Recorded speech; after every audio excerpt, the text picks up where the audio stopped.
Bonjour à tous et bienvenue dans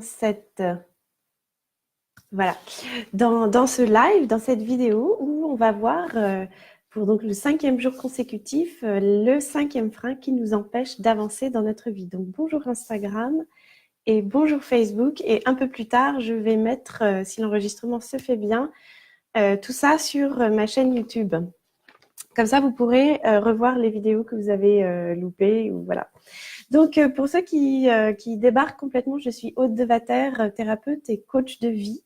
Et je suis auteure du livre Le pouvoir des émotions, qui est disponible donc sur Amazon. Donc, 380 pages de choses très profondes, transformationnelles pour notre vie. Je ne suis pas quelqu'un de surface, j'aime beaucoup aller en profondeur. Et donc voilà, j'ai écrit ce livre l'été dernier. Donc, on a vu que donc aujourd'hui, en fait, voilà, c'est la 5e vidéo dans la série des freins qui nous empêchent d'avancer dans notre vie. Et donc, on a vu que le premier frein était notre manque de foi, que le deuxième frein, c'était de croire qu'on était une victime. Et vraiment, j'ai dit des choses que j'avais jamais pu exprimer de cette façon-là. Et j'aime bien sortir, aller hors des sentiers battus et, et voilà, rechercher des choses qui sont que j'ai vues juste, que j'ai vécues moi-même et que je vois vivre chez les autres que j'accompagne. Et donc là, vraiment, je vous ai donné, à mon avis, du contenu assez costaud. Je pense qu'il faut un vrai temps d'intégration pour s'approprier tous ces concepts. Mais alors, mon Dieu, une fois qu'on commence à vraiment les approprier, eh bien, notre vie prend une toute autre couleur. Donc, croire que nous sommes une victime, donc nous sommes 100% responsables, n'est-ce pas? Et ensuite, le troisième frein, c'était notre manque de lucidité, de clarté et d'honnêteté envers nous-mêmes. Souvent, on se voile la face et on a du mal à être véritable avec nous parce que tout simplement, en fait, on a peur. On a peur que si on commence à soulever tous les couvercles, le château de cartes de notre identité actuelle va totalement s'effondrer. Or, c'est tout le contraire qui se passe. Il faut pas s'inquiéter là-dessus, c'est-à-dire qu'on ne se met pas à nu d'abord d'un seul coup. Hein. Notre inconscient, il est là et il nous protège en quelque sorte. Et donc, il va délivrer les informations au fur et à mesure où on est capable de les recevoir. Donc, il faut aussi se faire confiance. Mais il faut ouvrir la porte, c'est-à-dire être prêt à recevoir, être prêt à ouvrir, être prêt, poser une intention en disant aujourd'hui, j'ai envie d'être plus clair avec moi-même pour être plus clair dans ma vie et avoir plus de clarté et que le chemin soit plus clair devant moi, quoi. Donc, c'est très important de poser cette intention d'ouverture. Et ne vous inquiétez pas, le château de cartes de notre identité, de tout ce qu'on a mis en place, ne va pas s'écrouler d'un coup. On va mettre de la lumière petit à petit dans les zones qui vont se présenter petit à petit. La vie va nous guider là-dedans, mais il nous faut ouvrir la porte à ça, vraiment, qui est un accord, c'est-à-dire il faut que ça vraiment parte de l'intérieur, non pas de notre mental, il faudrait que je fasse ça, mais ce serait bien de faire ça, hein, mais plutôt je sens que maintenant, je suis prêt à ouvrir la porte et euh, avec humilité, donc c'était le 4e frein, avec humilité, j'accepte de me laisser conduire par la vie, de me laisser modeler pour pouvoir vivre une vie meilleure. Parce que finalement, ne croyez-vous pas que nous méritons une meilleure vie, hein? Est-ce qu'on ne mérite pas quelque chose de mieux? Est-ce qu'on ne mérite pas plus de bonheur, plus de joie, plus de profondeur, plus d'intériorité, d'abondance à tous les niveaux et sur tous les plans, plus d'amour. Donc c'est ça la question. Donc hier, c'était donc le manque d'humilité. Je me perds dans mes petites feuilles là. Et aujourd'hui, on va aborder le 5e frein qui est quoi? Le manque de courage. Parce que si vous voulez, si vous faites tout le processus et que vous êtes d'accord de voir que dans votre vie, vous pourriez peut-être un peu augmenter votre foi dans la vie, d'accord? Et que on prend conscience que on agit beaucoup, dans certains domaines en tous les cas, comme une victime. On croit qu'on subit les choses, on se plaint et on met la faute sur tout le monde. Bon, et on prend conscience de ça. Ensuite, troisièmement, on commence à vouloir être vrai et honnête avec soi-même et voir notre situation actuelle qui finalement ne nous satisfait pas complètement. C'est jamais tout noir ou tout blanc, hein, bien sûr. Mais on commence à voir qu'en fait, on a des fausses croyances, qu'on a des peurs et que tout ça, ça nous empêche d'avancer, de déployer nos ailes. Et que on voit aussi qu'il y a des moments où on manque d'humilité parce que ben voilà, on a notre grille de valeurs et on ne voit pas pourquoi on devrait changer les choses. Et que là, ben, on aimerait quand même améliorer certains points dans notre vie. Et donc, on fait ce chemin de nous rendre compte qu'un peu plus d'humilité, ça nous permettrait d'ouvrir plus de portes. Donc voilà, donc c'est un peu décapant tout ça. Hein. C'est notre ego, il en prend un coup. Mais avec la somme de tout ce qui est là finalement présent sur notre plateau et on ouvre les yeux sur, dis donc, le taf, comme dit un de mes frères, il y a du boulot, il y a du travail à faire ben voilà, pour sublimer les choses, pour les transformer, pour changer, pour améliorer les choses. Oh, et bien là, qu'est-ce qui va se passer? Eh bien, on va peut-être être tout d'un coup découragé par cette montagne de choses à grimper, par ce nombre de choses à faire, de choses à comprendre, de choses à intégrer. Et en fait, là, qu'est-ce qu'on va faire? On va être tenté de baisser les bras. On va se dire, mais non, mais c'est trop, c'est trop. Et je rencontre souvent ce frein, déjà moi-même, hein, bien sûr, mais aussi chez les autres. C'est-à-dire que quand on commence à leur ouvrir les yeux, à ouvrir le cœur, et que tout d'un coup, ils se mettent comme ça sur leur chaise en disant, mais alors là, le mental, il revient au galop. Hein. Ouais, mais alors, dis donc, s'il faut commencer à se poser toutes ces questions et à tout refaire, on n'a pas fini. Alors, stop! Voilà, ça, c'est typiquement manque de courage. Manque de courage. C'est, ah ben non, mais s'il faut commencer à tout remettre à plat, etc. Ah non, non, non, mais attends, faut pas exagérer, stop. D'accord? Ça, c'est typiquement du manque de courage, d'accord? Mais le manque de courage, en fait, c'est pas inéluctable, hein? Parce que, comme dit un proverbe chinois, le pas que tu as à faire pour aller jusqu'au puits est identique au pas que tu as à faire pour aller jusqu'au bout du monde. D'accord? Et en fait, le secret, il est là. Notre solution, elle est là. C'est-à-dire qu'effectivement, là, qu'est-ce qui se passe? On voit la montagne à grimper, d'accord? Et donc, on est tout simplement paralysé de peur, de découragement, devant cette montagne à grimper. Et on se dit, mais bah, je n'ai même pas encore commencé. Puis alors, si en plus on commence à regarder chez les autres et on a l'impression, hein, parce que c'est toujours vu de l'extérieur, n'est-ce pas, et qu'on a l'impression qu'en fait, eux, ils sont déjà à mi-chemin, voire même arrivés jusqu'au sommet, et ben, alors là, ça nous sape le moral totalement et on se dit, mais je vais jamais y arriver. Revenons dans nos anciens principes, nos anciennes habitudes, nos anciennes fausses croyances. Je crois que la montagne à grimper pour vivre plus heureux et changer et me développer, non, en fait, c'est pas pour moi. Voilà. Et donc là, c'est typiquement le manque de courage. Mais ce que je voudrais vous dire, on va prendre un exemple très simple. Parce que nous, les adultes, n'est-ce pas, nous savons toujours mieux que les enfants. Et vous avez un enfant qui vient vers vous et qui vous dit qui rouspète, mais j'ai un livre à lire pour dans un mois, tu te rends compte, il fait 300 pages. Et nous, en tant qu'adultes, qu'est-ce qu'on donne comme conseil?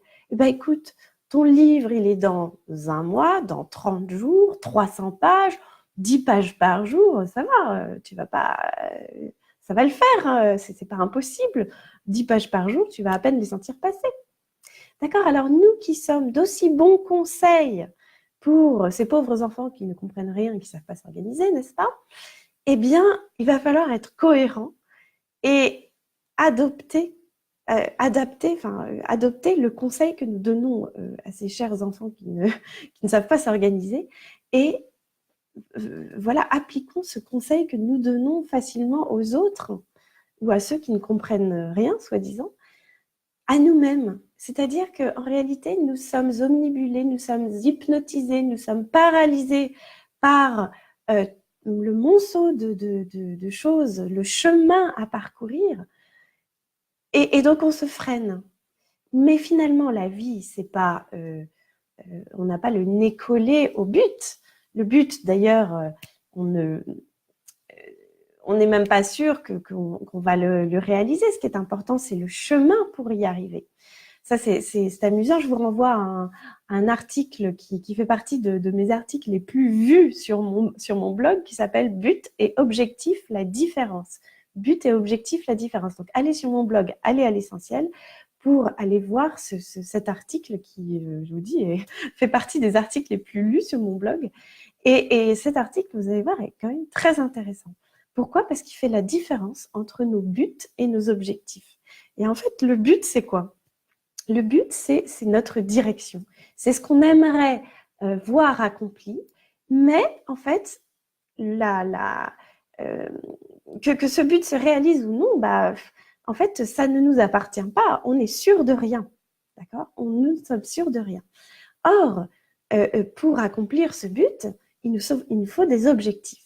Et les objectifs, qu'est-ce que c'est? Ce sont des petites actions concrètes, très concrètes, où nous allons, que nous allons faire au jour le jour, où nous allons pouvoir nous remettre dans l'instant présent, nous ancrer dans le moment présent et faire des choses de façon, enfin, dans notre monde matériel, hein, pour, voilà, envoyer un mail, passer un coup de fil, faire une recherche, organiser tel truc, écrire, enfin, voilà, ce sont des toutes petites actions qui vont nous mener vers ce but qui est loin, mais qui est incertain, mais les objectifs, en fait, nous appartiennent, sont 100% sous notre contrôle. Et ça, c'est très important, parce que la distinction entre le but et les objectifs va nous aider à nous ramener dans le moment présent et va nous aider à remettre les pieds sur terre, à remettre la tête sur nos épaules et à prendre notre bâton de pèlerin pour y aller pas à pas. Donc, c'est ça qui est important. C'est lire nos 10 pages par jour pour que dans un mois, les 300 pages soient lues. C'est vraiment nous ancrer dans le présent. En fait, donc, quand nous manquons de courage, que devons-nous faire de façon très concrète? Nous n'allons pas rester comme ça en train de regarder cette montagne de choses à faire. Cette montagne de choses à faire nous montre juste la direction, mais l'instant d'après, nous allons nous remettre dans le moment présent avec, très concrètement, là, aujourd'hui, quelle est mon action suivante? Pour avancer vers mon but, qu'est-ce que je dois faire là, maintenant, tout de suite, comme petite action, comme petite tâche, comme petite chose très, très claire, très bête et méchante, très, très pratique pour faire un pas vers mon but. D'accord? C'est ça qui est important. Bonjour Étienne. Merci beaucoup pour ce petit message. C'est vrai que le cheminement passe d'abord par les petites choses du moment présent. Donc voilà, quand nous manquons de courage, c'est que nous avons la tête un peu trop... Voilà, nous regardons trop loin. Nous regardons ce but qui en soi, c'est très bien de regarder son but parce que ça nous guide, c'est notre cap, hein, c'est ça qu'on vise, donc c'est notre motivation. Mais il faut aussitôt se remettre dans l'ici et maintenant, s'ancrer dans le moment présent et pouvoir répondre à la question « Qu'est-ce que je peux faire là, ici, maintenant, aujourd'hui, demain, très concrètement, comme petite action pour avancer vers mon but ?» Et c'est en sachant répondre à cette question, hein, quelle est mon action là, aujourd'hui, pour avancer vers mon but, c'est en répondant à cette question que nous allons pouvoir nous remettre en marche. D'accord? Et ne commençons pas à regarder ce que font les autres, sauf si c'est source d'inspiration et que ça nous fait du bien. Mais ne commençons pas à nous sabrer de l'intérieur en nous disant que c'est jamais assez bien, qu'on n'avance jamais assez vite, que les autres ils sont déjà à 1000 mètres d'altitude et que nous on est au niveau zéro, parce que là c'est pas bon et ça nous remet dans le découragement. Donc on arrête avec le mental, on se remet dans qu'est-ce que je dois faire aujourd'hui pour avancer vers mon but, et soyons très clairs dans cet objectif. C'est-à-dire qu'un objectif, ça n'est pas vague, ça n'est pas global, ce n'est pas une vague idée, hein, un concept, non. Un objectif, allez voir mon article, vous allez voir, je vous définis très bien les choses pour clarifier les choses, c'est-à-dire que quand vous aurez fait la lecture de cet article, sans même rien faire, sans rien faire, les choses vont se clarifier à l'intérieur de vous. Vous n'allez pas regarder les choses de la même manière, je vous le promets. C'est vraiment, il y a certaines connaissances comme ça, quand on pige le truc, on se dit, mais oui, bien sûr. Mais c'est évident, c'est tellement évident qu'on se dit, mais comment n'ai-je pas pu, enfin, comment ça se fait que je n'y ai pas pensé avant? C'est tellement évident, d'accord? Donc vraiment, le but, c'est génial, ça nous conduit, ça nous donne le cap, mais les objectifs, c'est ici, maintenant. Qu'est-ce que je dois faire? Et donc, l'objectif, c'est 100% sous mon contrôle. On n'attend rien de l'extérieur, je prends toute la responsabilité du truc.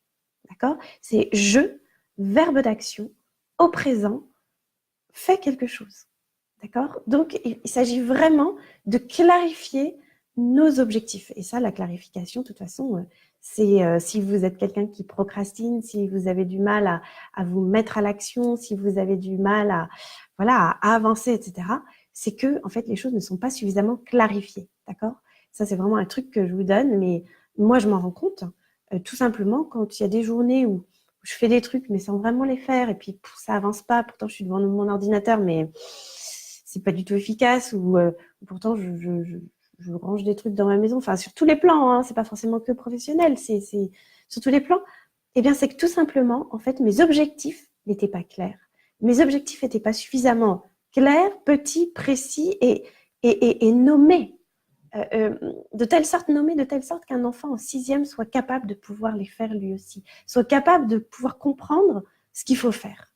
Donc, il faut que ce soit très simple, très clair, très petit. C'est ça, des objectifs. Voilà, donc vraiment,